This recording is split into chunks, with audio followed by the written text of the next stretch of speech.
मैं अजय सर आप सभी विद्यार्थियों के समक्ष फिर से उपस्थित हूँ। साथ ही साथ सभी बच्चों को 15 अगस्त की हार्दिक शुभकामनाएं। ठीक है, आज हम लोग सब्जेक्ट बायोलॉजी के 30 MBBI क्वेश्चन का अध्ययन करेंगे। जो भी बच्चे मेरे चैनल पर नए हैं वो बच्चे मेरे चैनल को सब्सक्राइब करें, वीडियो को लाइक करें और बेल आइकन को जरूर दबाएं ताकि हर सब्जेक्ट की MBBI क्वेश्चन उनका स्क्रीन पर सबसे पहले प्राप्त हो। आते हैं महत्वपूर्ण प्रश्न की ओर। तो आज का महत्वपूर्ण प्रश्न है, पहला प्रश्न है, मानव हृदय में कितने कोष्ठक होते हैं? 4 ऑप्शन दिए गए हैं। ए में 2 है, बी में 8 है, सी में 1 है और डी में 4 है। इसका आंसर होगा डी नंबर ऑप्शन अर्थात 4 होते हैं। ठीक है, तो बढ़ते अगले प्रश्न की ओर अर्थात 2 नंबर प्रश्न की ओर। 2 नंबर प्रश्न है, मनुष्य में सांस लेने और छोड़ने की क्रिया को क्या कहा जाता है? ए नंबर ऑप्शन है श्वासोच्छ्वास, बी में है श्वसन, सी में है निश्वास और डी में है उत्सर्जन। इसका आंसर होगा ए नंबर ऑप्शन अर्थात श्वासोच्छ्वास। बहुत ही महत्वपूर्ण प्रश्न है, सभी परीक्षाओं के लिए है। आप सभी बच्चे जरूर इस वीडियो को देखें, लाइक करें और बेल आइकन को जरूर दबाएं।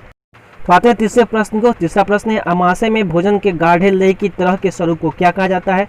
ए में है कायम, बी में है चाइकल, सी में है पिच और डी में है सक्स एंड टीरेक्स। इसका आंसर होगा ए नंबर ऑप्शन अर्थात कायम। ठीक है, तो बढ़ते अगले प्रश्न को अर्थात 4 नंबर प्रश्न है, छोटी आंत में भोजन के पाचन में निम्नलिखित किस रस की भूमिका होती है? ए नंबर में है पित्तरस, बी में है अग्नाशयी रस, सी में है आंत रस और डी में इनमें से सभी। तो इसका आंसर होगा डी नंबर ऑप्शन अर्थात इनमें से सभी।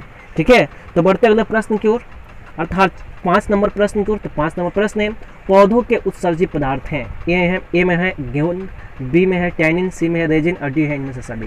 तो इसका आंसर होगा डी नंबर ऑप्शन अर्थात इनमें से सभी। बहुत महत्वपूर्ण प्रश्न है, आप जरूर इसको याद करके जाइएगा एग्जाम में। ठीक है, सभी परीक्षाओं के लिए, सभी एग्जाम के लिए। ठीक है, बढ़ते छठे प्रश्न की ओर अर्थात छठा प्रश्न है, मानव में 100 ml रक्त में उपस्थित यूरिया की सामान्य मात्रा कितनी होती है? ए में है 200 mg, बी में है 30 mg, सी में है 40 mg और डी में है 50 mg। फिर से प्रश्न को पढ़ते हैं कि मानव में 100 ml रक्त में उपस्थित यूरिया की समान मात्रा कितनी होती है? तो इसका आंसर होगा बी नंबर ऑप्शन अर्थात 30 mg। ठीक है, बहुत महत्वपूर्ण प्रश्न है, जरूर आप इसको याद करके जाएंगे एग्जाम में। चलिए बढ़ते हैं 7वें प्रश्न की। 7वां नंबर प्रश्न है, कीटों में प्रमुख श्वसन अंग है। ए नंबर ऑप्शन है गिल्स, बी में है फेफड़ा, सी में है ट्रैकिया और डी में है ग्लूकोस्ट। तो फिर से समझते हैं इस प्रश्न को। प्रश्न है, कीटों में प्रमुख श्वसन अंग है। ठीक है, इसमें ए में दिया गिल्स, बी में है फेफड़ा, सी में है ट्रैकिया और डी में ग्लूकोज। इसका आंसर होगा सी नंबर ऑप्शन अर्थात ट्रैकिया। बढ़ते 8वें प्रश्न के 8वें नंबर प्रश्न है, ट्रिप्सिन नामक एंजाइम पाया जाता है। ए नंबर ऑप्शन है पित्ताशय में, बी नंबर में है अग्नाशयी रस में, सी में है आंत रस में और डी में है जठर रस में। इसका आंसर होगा बी नंबर ऑप्शन अर्थात अग्नाशयी रस में। ठीक है, तो बढ़ते हैं 9वें प्रश्न को। 9वां प्रश्न है, किस ग्रंथि के कारण त्वचा एक उत्सर्जित अंग है? ए नंबर ऑप्शन है श्वेत, बी नंबर ऑप्शन है दुग्ध, सी नंबर ऑप्शन है श्लेष्मा और डी नंबर है स्नेह।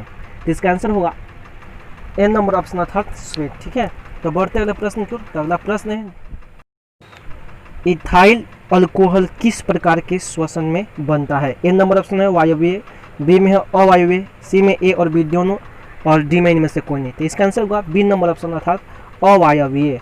तो बढ़ते अगले प्रश्न की ओर अर्थात 11 नंबर प्रश्न की ओर। 11 नंबर प्रश्न है, यूग्लिना में पदार्थों के परिवहन हेतु निम्नलिखित में कौन सी प्रक्रिया उत्तरदायी होती है? ए नंबर में ऑप्शन है प्रासरण, बी में है विसरण, सी में अवशोषण और डी में रसारोहण। तो इसका आंसर होगा बी नंबर ऑप्शन अर्थात विसरण। ठीक है, तो बढ़ते हैं 12वें प्रश्न की ओर अर्थात 12 नंबर प्रश्न है, एक कोशिकीय शैवालों में जल का परिवहन होता है। ए में है प्रासरण द्वारा, बी में है चालनी नलिकाओं द्वारा, सी में है विसरण द्वारा और डी में है जाइलम वाहिकाओं द्वारा। तो इसका आंसर जो होगा, यह आंसर होगा सी नंबर ऑप्शन अर्थात विसरण द्वारा। ठीक है, तो बढ़ते अगला प्रश्न क्यों। तो अगला प्रश्न है, रक्त का लाल रंग निम्न में से किस प्रोटीन की उपस्थिति के कारण होती है? ए नंबर ऑप्शन है थ्रोम्बिन, बी में है हेमोग्लोबिन, सी में है फाइब्रोनोजन और डी में है हीपैरिन। तो इसका आंसर होगा बी नंबर ऑप्शन अर्थात हेमोग्लोबिन। ठीक है, बहुत इंपॉर्टेंट प्रश्न है, जरूर आप पढ़ के जाइए एग्जाम में। ठीक है, तो आशा करते हैं कि सभी बच्चों को प्रश्न का आंसर याद हो रहा होगा। आप सभी बच्चे किसी भी परीक्षा की तैयारी करना चाहते हैं तो आप मेरे चैनल को सब्सक्राइब करें, वीडियो को लाइक करें और बेल आइकन जरूर दबाएं ताकि सबसे पहले हर MBBI क्वेश्चन सभी एग्जाम के लिए आपकी स्क्रीन पर सबसे पहले प्राप्त हो। तो बढ़ते 14 नंबर प्रश्न की ओर अर्थात 14 नंबर प्रश्न है, निम्न में से कौन पौधों में जल सम्मोहन उत्तक है? ए में है जाइलम, बी में है फ्लोएम, सी में है चालनी नलिकाएं और डी में है मूलरम। इसका आंसर होगा ए नंबर ऑप्शन अर्थात जाइलम। बहुत इंपॉर्टेंट प्रश्न है, एग्जाम में कई बार पूछा गया है। ठीक है, तो बढ़ते अगले प्रश्न की ओर अर्थात 15 नंबर प्रश्न की ओर। 15 नंबर प्रश्न है, रक्त में उपस्थित कौन सी कणिकाएं श्वसन गैसों के परिवहन में भाग लेती है? ए नंबर ऑप्शन है लाल रक्त कणिकाएं, बी में है श्वेत रक्त कणिकाएं, सी में है रक्त पटिकाणु और डी में है बिंबाणुएं। तो इसका आंसर होगा ए नंबर ऑप्शन लाल रक्त कणिकाएं। ठीक है, तो बढ़ते हैं 16 नंबर प्रश्न की ओर। तो 16 नंबर प्रश्न है शरीर में रक्त पटिकणिकाओं का मुख्य कार्य है। ए ऑप्शन दिया है प्रतिरक्षा तंत्र का निर्माण, बी नंबर ऑप्शन दिया है श्वसन गैसों का परिवहन, सी ऑप्शन दिया रक्त के जमने में सहायता करना और डी में है उत्सर्जन। ठीक है, तो इसका आंसर होगा सी नंबर ऑप्शन रक्त के जमने में सहायता करना। बहुत इंपॉर्टेंट प्रश्न है, आपको आशा करते हैं कि आपको प्रश्न का आंसर याद हो रहा होगा। चलिए बढ़ते हैं 17 नंबर प्रश्न की ओर। तो 17 नंबर प्रश्न है फाइब्रिनोजन जन रहित प्लाज्मा को क्या कहते हैं। ए में है सीरम, बी में है लिम्फ, सी में है वज्र पदार्थ और डी में है इनमें से कोई नहीं। इसका आंसर होगा ए नंबर ऑप्शन अर्थात सीरम। ठीक है, तो इस तरह सभी बच्चों को प्रश्न का आंसर याद हो रहा होगा। तो बढ़ते हैं अगले प्रश्न की ओर, अर्थात अगला प्रश्न है अर्थात 18 नंबर प्रश्न है रक्त में हल्के पीले रंग के चिपचिपे द्रव को क्या कहते हैं। बहुत इंपॉर्टेंट प्रश्न है जो आपको याद रखना है, आपके एग्जाम में पूछा जाता है। सभी एग्जाम में यह प्रश्न आते हैं, चाहे वो बिहार बोर्ड हो, चाहे वो सीबीएसई बोर्ड हो, या आप किसी भी कॉम्पिटेटिव एग्जाम की तैयारी कर रहे हैं, उन सभी एग्जाम में ये सारे प्रश्न आते हैं। आप सभी बच्चे जो है इस वीडियो को जरूर देखें और सभी प्रश्नों का आंसर जरूर याद करें। ठीक है, आप मेरे साथ ध्यान से इस वीडियो को देखिएगा, हम पढ़ा रहे हैं, आप उसको ध्यान से सुनिएगा तो वो जल्दी आपको याद होगा। ठीक है, तो प्रश्न 18 नंबर पर क्या था, तो प्रश्न था रक्त में हल्के पीले रंग के चिपचिपे द्रव को क्या कहते हैं। तो इसका आंसर होगा ए नंबर ऑप्शन अर्थात प्लाज्मा। ठीक है, तो बढ़ते अगले प्रश्न की ओर, अर्थात 19 नंबर प्रश्न की ओर। 19 नंबर प्रश्न है फुफ्फुस शिराएं हृदय के किस वेशम में खिलते हैं। प्रश्न फिर से सुन लीजिए, 19 नंबर प्रश्न फुफ्फुस शिराएं हृदय के किस वेशम में खिलते हैं। 4 ऑप्शन दिया गया है, बायां अलिंद, दायां निलय, दायां अलिंद, बायां निलय। तो इसका आंसर होगा ए नंबर ऑप्शन अर्थात बायां अलिंद। ठीक है, तो बढ़ते हैं अगले प्रश्न की ओर, अर्थात 20 नंबर प्रश्न की ओर। तो 20 नंबर प्रश्न है कौन सी रक्त कणिका मनुष्य के प्रतिरक्षा तंत्र का निर्माण करती है। प्रश्न फिर से सुनेंगे आप लोग। प्रश्न है 20 नंबर कि कौन सी रक्त कणिका मनुष्य के प्रतिरक्षा तंत्र का निर्माण करती है। 4 ऑप्शन दिए गए हैं, ए में दिया गया है ल्यूकोसाइट, बी में है इरारिथ्रोसाइट, सी में है रक्त पटिकाणु और डी में है थ्रोमोसाइट्स। तो इसके आंसर होंगे ए नंबर ऑप्शन अर्थात ल्यूकोसाइट। ठीक है, तो बढ़ते हैं अगले प्रश्न की ओर, अर्थात 21 नंबर प्रश्न की ओर। तो 21 नंबर प्रश्न है निम्न में कौन से यंत्र का उपयोग रक्त दाब मापने में किया जाता है। यह बिहार बोर्ड के एग्जाम में या बहुत सारे कॉम्पिटेटिव एग्जाम में यह प्रश्न बार बार पूछा गया है, कई बार पूछा गया है साइंस में। तो आप इसे ज़रूर पढ़ के जाइएगा, चाहे वो आप रेलवे की तैयारी कर रहे हो या एनटीपीसी ग्रुप डी या बिहार पुलिस या अभी फॉरेस्टर विभाग का या फॉरेस्ट गार्ड का है।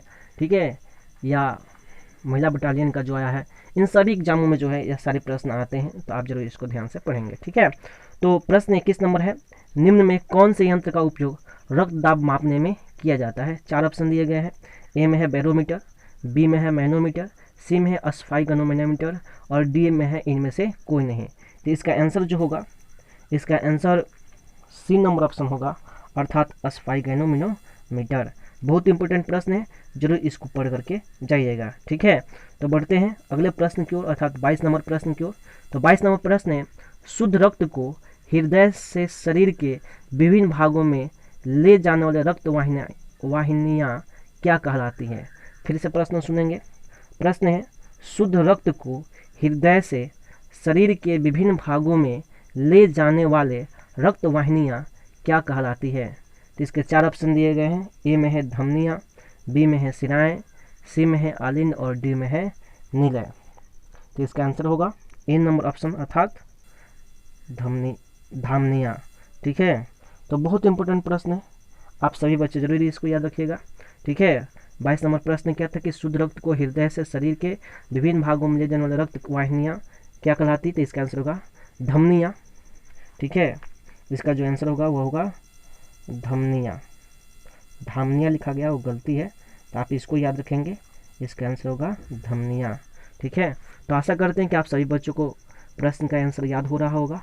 तो हम लोग बढ़ते हैं अगले प्रश्न की ओर, अर्थात अगला प्रश्न है, ठीक है, की ओर, अर्थात 23 नंबर प्रश्न की ओर। तो 23 नंबर प्रश्न है उत्तक कोशिका के बीच अवस्थित WBC सहित रक्त प्लाज्मा को कहते हैं? बहुत इंपॉर्टेंट प्रश्न है। 23 नंबर प्रश्न क्या है?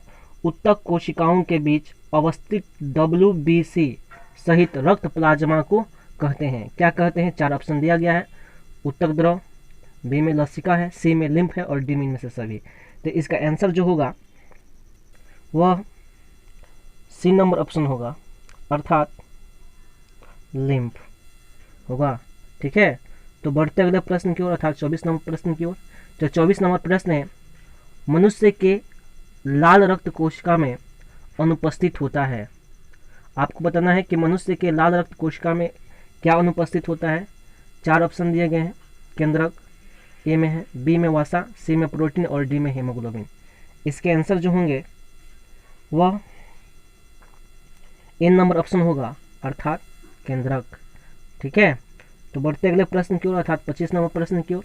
25 नंबर प्रश्न दिया है, मानव हृदय का औसत परिकुंचन दाब कितना होता है? 4 ऑप्शन दिए गए हैं।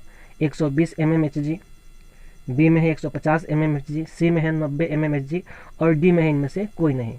बहुत इंपॉर्टेंट प्रश्न है। प्रश्न फिर से पढ़ लेते हैं। प्रश्न है 25 नंबर प्रश्न है कि मानव हृदय का औसत परिकुंचन दाब कितना होता है?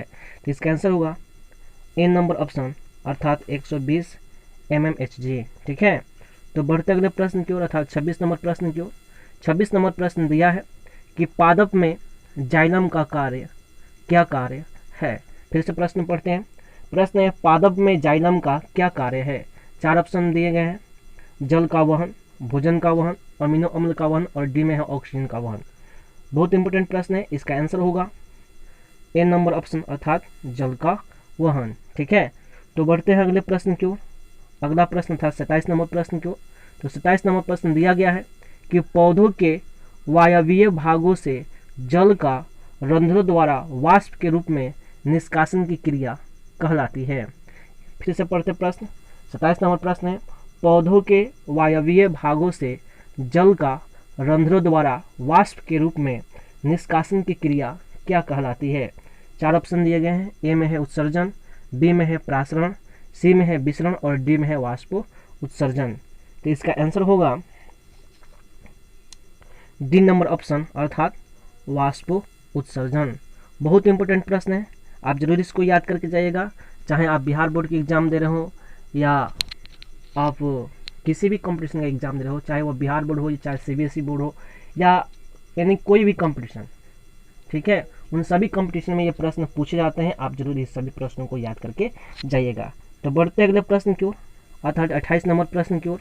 तो 28 नंबर प्रश्न है, वाष्प उत्सर्जन एक डैश डैश प्रक्रिया है। आपको बताना है कि वाष्प उत्सर्जन कौन सी क्रिया है। 4 ऑप्शन दिए गए हैं। ए में है शारीरिक प्रक्रिया, बी में है भौतिक प्रक्रिया, सी में है रासायनिक प्रक्रिया और डी में है पारिस्थितिक प्रक्रिया। बहुत इंपॉर्टेंट प्रश्न है, आप जरूर इसको याद करके जाइएगा। इसका आंसर होगा,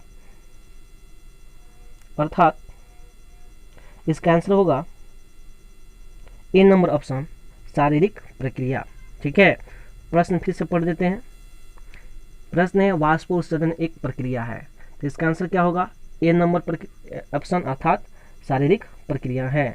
ठीक है, तो बढ़ते अगले प्रश्न की ओर, अर्थात 29 नंबर प्रश्न की ओर। 29 नंबर प्रश्न है, पौधों में निर्मित भोजन का एक अंग से दूसरे में जाने की क्रिया क्या कहलाती है? अर्थात 29 नंबर प्रश्न है, पौधों में निर्मित भोजन का एक अंग से दूसरे में जाने की क्रिया क्या कहलाती है? 4 ऑप्शन दिए गए हैं। रसारोहण, ए में है रसारोहण, बी में है प्रासरण, सी में है परिवहन और डी में है चूषण। बहुत इंपॉर्टेंट प्रश्न है। प्रश्न है, पौधों में निर्मित भोजन का एक अंग से दूसरे में जाने की क्रिया क्या कहलाती है? फिर से ऑप्शन सुनेंगे। ये नंबर ऑप्शन है रसारोहण, बी में है प्रासरण, डी में है परिवहन और डी में है चूषण। तो इसका आंसर जो होगा सी नंबर ऑप्शन होगा, अर्थात परिवहन। ठीक है, तो आशा करते हैं कि आपको सभी प्रश्नों का आंसर याद हो रहा होगा और समझ में भी आ रहा होगा। ठीक है, यह सभी एग्जाम में पूछे जाते हैं, आप जरूर इसको याद करके जाएंगे। ठीक है, तो बढ़ते हैं अगले प्रश्न की ओर, अर्थात 30 नंबर प्रश्न की ओर। तो 30 नंबर प्रश्न है, निम्न में कौन एक संवहन बंडल का ऊतक नहीं है? 4 ऑप्शन है। ए में है जाइलम, बी में है फ्लोएम, सी में है चालनी नलिकाएं और डी में है पैलिसेड। ठीक है, तो इसका आंसर जो होगा वह डी नंबर ऑप्शन होगा, अर्थात पहली सेट। तो आशा करते हैं कि सभी बच्चों को यह 30 प्रश्नों का सीरीज, बायोलॉजी का पार्ट 4 का 30 प्रश्नों का सीरीज जो है आपको अच्छा लगा होगा। हर सब्जेक्ट के MBBI क्वेश्चन प्राप्त करने के लिए मेरे चैनल को सब्सक्राइब करें, वीडियो को लाइक करें और बेल आइकन को जरूर दबाएं, ताकि सबसे पहले हर MBBI क्वेश्चन आपका स्क्रीन पर प्राप्त हो। इसी के साथ सभी बच्चों को बेस्ट ऑफ लक, जय हिंद, जय भारत। और इसके साथ ही सभी बच्चों को 15 अगस्त का हार्दिक शुभकामनाएं।